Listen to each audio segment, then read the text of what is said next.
관계 2와 관계 1이 서로 근접해 있으면 관계 2가 훨씬 많은 에너지를 갖고 있기 때문에 바로 그 에너지가 관계 1로 전달될 수가 있습니다. 그렇게 되면 관계 2는 전자가 흐르지 않고 관계 1만 작동하는 부작용이 있을 수 있죠. 그래서 실질적으로 틸라코이드 막상에서는 이 쌓여있는 막, 그러나 라멜라 부위에는 관계 2가 있고, 그렇지 않은 스트로마 라멜라에는 관계 1이 분포하는 두 개의 관계가 분리되어 있는, 물리적으로 분리되어 있는 상태로 존재하게 됩니다. 추가적으로 더 설명하자면, 이 그라나 라멜라에는 사이토크롬 B6F 컴플렉스도 존재하고 있고요. 그 다음에 나머지 중요한 것들, 광수지 복합체, ATP 생성 요소, 그 다음에 Q, PC 이런 것들은 이제 골고루 분포하겠죠. 티라코이드 막은 상태 1, 즉 쌓여있는 막 상태가 있을 수 있고요. 쌓여있지 않는 막 상태인 상태 2가 있을 수 있는데, 이것을 조절하는 것은 LHC2가 한 도메인이 탈인산화가 되느냐, 그런 경우는 상태 1이 되고요. 인산화가 되면 이 차지 때문에 떨어지는, 쌓이지 않는 상태 2 상태로 됩니다. 이런 상태 1과 2는 또 다른 측면에서 보면 이 쌓여있는 막 상태에서는 관계 2가 많기 때문에 관계 2를 활성화하게 되고요. 그렇지 않은 경우는 관계 1이 활성화가 됩니다. 관계 2는 비순환적 광합성과 관련되어 있기 때문에 이것이 또 활성화되는 거하고 연관이 되어 있고요. 오른쪽은 순환적 광합성과 연관이 되게 됩니다.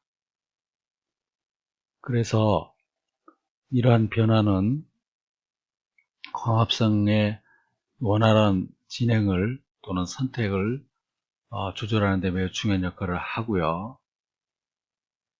이것을 조절하는 것은 LHC2, 다시 말하면 광수지 복합체가 결합함으로써 그 결합한 관계를 활성화시키는 결과로 이어지기 때문에 그렇고요.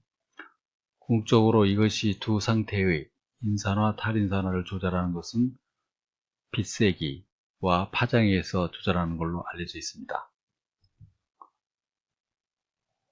그 과정을 살펴보면 처음에 이제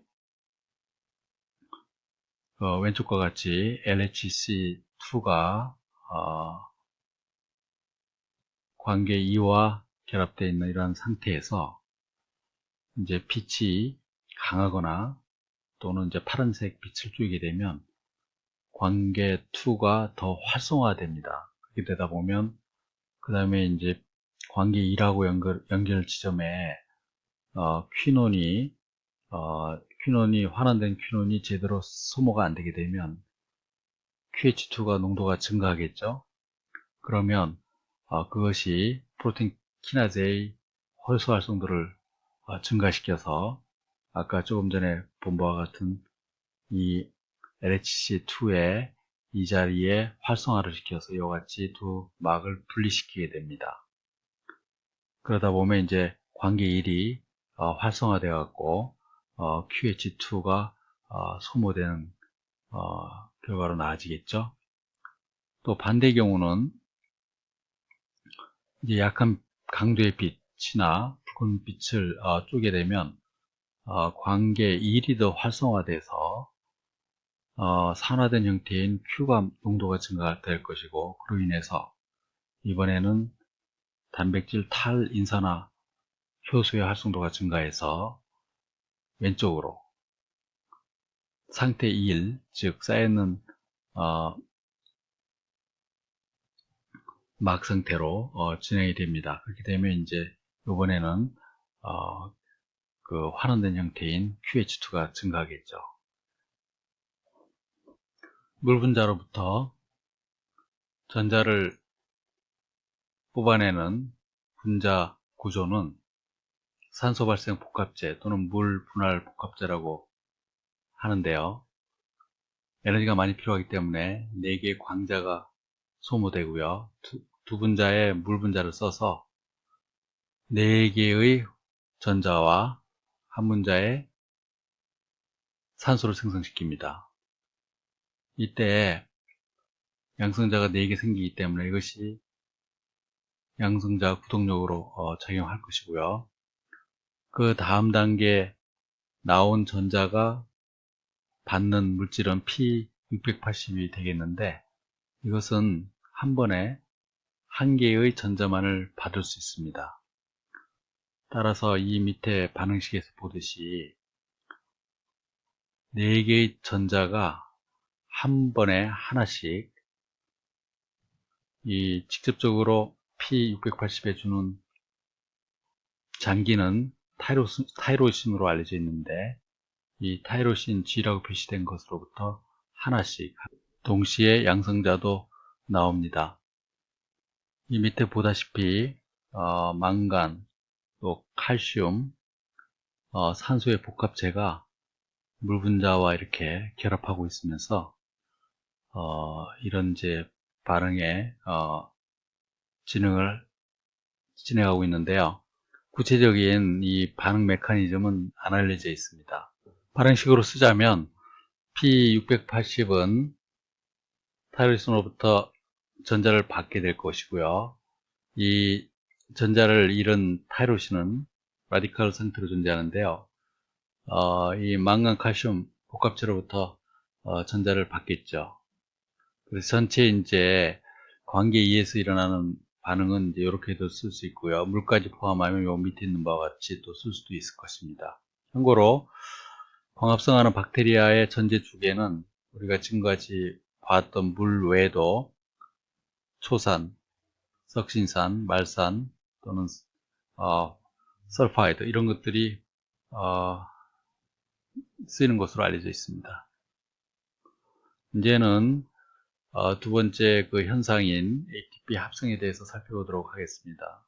이미 말한 대로 상당히 그 마이토콘드리아에서 일어나는 그 ATP 합성 기전과 유사하기 때문에 빨리 진행하도록 하겠습니다. 이분은 이제 양성자 구동력이 ATP 합성에 쓰인다는 것을 보여주신 분이고요. 이 안에 틸레코이드 멤브레인 상에서 우리가 지금까지 봤던 전자 전달, 그 다음에 이와 동시에 생성되는 양성자 구동력 그런 것을 써서 이번에 이제 ATP 생성 효소인 이것이 이제 ATP를 합성하게 되는 것입니다. 그래서 그 반응식을 쓰면 물 분자로부터 8개의 그 광자를 써서 산소를 생성시키고요.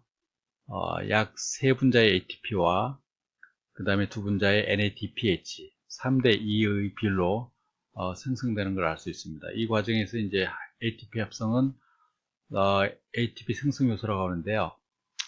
미토콘드리아에서 봤듯이 두 개의 그 구조 도메인이 존재하는데요. FOFI인데 여기서는 이제 엽록체의 C를 붙여서 CFO, CF1, ATP 신세이즈다 이렇게 얘기를 합니다. 메커니즘은 미토콘드리아 경우와 비슷합니다. 1954년에 이분이 광합성하는 명반응에서 ATP가 합성된다고 하는 것을 관찰을 했죠. 이 세 가지 경우 미토콘드리아와 지금 여기서 배우고 있는 엽록체, 그 다음에 박테리아에서도 존재하는 그 시스템의 양성자 구동력 및 ATP 합성 효소의 경우를 비교해 보면 다음과 같습니다. 이제 P 사이드가 밑에 있고요. 미토콘드리아 같은 경우는 그 다음에 염록체의 경우는 이 틸라코이드 루멘 쪽이 이 위쪽으로 향해 있게 되겠죠. 그러니까 박테리아 대장균 같은 경우는 P 사이드가 이 세포 바깥쪽이 됩니다. 미토콘드리아 유사하죠. 그래서 전자가 흐름에 따라서 양성자는 요 밑으로 내려가고 이거 루멘 쪽으로 들어가고요. 이것은 바깥쪽으로 들어갑니다. 그래서 이제 ATP 생성 요소는 방향이 이 염록체의 경우는 나머지 둘에 비해서 반대 방향에 놓여지게 되겠죠. 지구상에서는 약 25억 년 전에 산소 발생하는 광합성 생물이 출현했을 거로 보고 있고요. 이로 인해서 산소가 생성됐고, 그로 인해서 또 우리가 오늘날 쓰는 산소호흡도 가능해졌겠죠. 시아노박테리아, 남조류가 어떻게 지구상에 나타났을까는 아마도 관계 2만 갖는 미생물과 관계 1만 갖는 미생물이 먼저 출현한 다음에 이 둘이 어떤 기저귀에서 합쳐져 갖고 오늘날 우리가 보는 그런 그 시아노박테리아가 출현하지 않았을까 이렇게 보고 있고요. 남조류의 그 세포 구조를 보면은 안쪽에 막이 상당히 잘 발달되어 있는 것을 알 수 있어요. 염록체는 어떻게 나타났을까? 미토콘드리아하고 비슷하게 보고 있는데요. 옛날에 그 어떤 남조류가 진핵세포 안으로 들어오게 돼서 이것이 이제 같이 사는 내공생이 유지되면서 궁극적으로 우리가 오늘날 보는 염록체로 진화하지 않았을까 이와 같이 보고 있죠. 내공생 학설이죠. 이런 남조류는 세포 내 소기관이 특별히 없음에도 불구하고 광인산화 과정하고 산화적 인산화 과정이 다 일어나고 있어요. 그래서 이 관련되는 그 기구를 살펴보면 이 세 개가 두 인산화 과정에 공유되고 있는데 그것이 이제 플라스토퀴논하고 사이토크롬 B6 컴플렉스 3, 그 다음에 사이토크롬 C6입니다. 이러한 사실은 이 두 인산화 과정이 같은 진화적인 태생을 갖고 있다고 볼 수 있는 근거가 됩니다. 더 구체적으로 살펴보면 여기서 나타나는 사이토크롬 B6F 컴플렉스 3는 산화적 인산화 과정에서 컴플렉스 3인 사이토크롬 BC1하고 유사한 그런 역할을 하죠. 그 다음에 이 옆에 있는 사이토크롬 C6는 식물에서 광합성에서 플라스토시아닌 역할을 하고 있고 미토콘드리아에서는 사이토크롬 C 단백질 역할을 하는 것을 알 수가 있어요. 여러분이 알다시피 ATP 생성 요소가 두 과정에서 상당히 유사한 구조를 갖고 있는 것을 알 수 있습니다. 진화 과정에서 새로운 비대에너지를 사용하는 미생물이 출현하게 되는데요.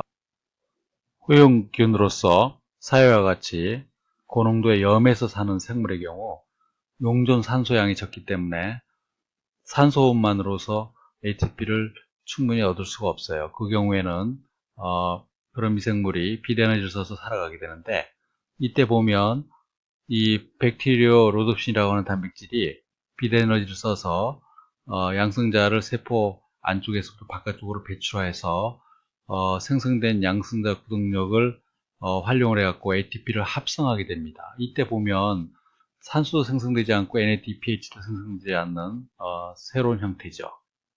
이 단백질이 비단위를 써서 양성자를 바깥쪽으로 배출하는 기작을 살펴보면 이 안에 이제 레티날이라고 하는 이 분자가 단백질의 그 채널에 있는 라이신하고 결합해서 시프염을 형성하고 있는데 빛을 받게 되면 트랜스에서 시스폼으로 바뀌면서 이 pK 밸류가 낮아지게 됩니다. 다시 말하면 프로톤을 인근에 있는 아스파르트산에 넘겨줍니다.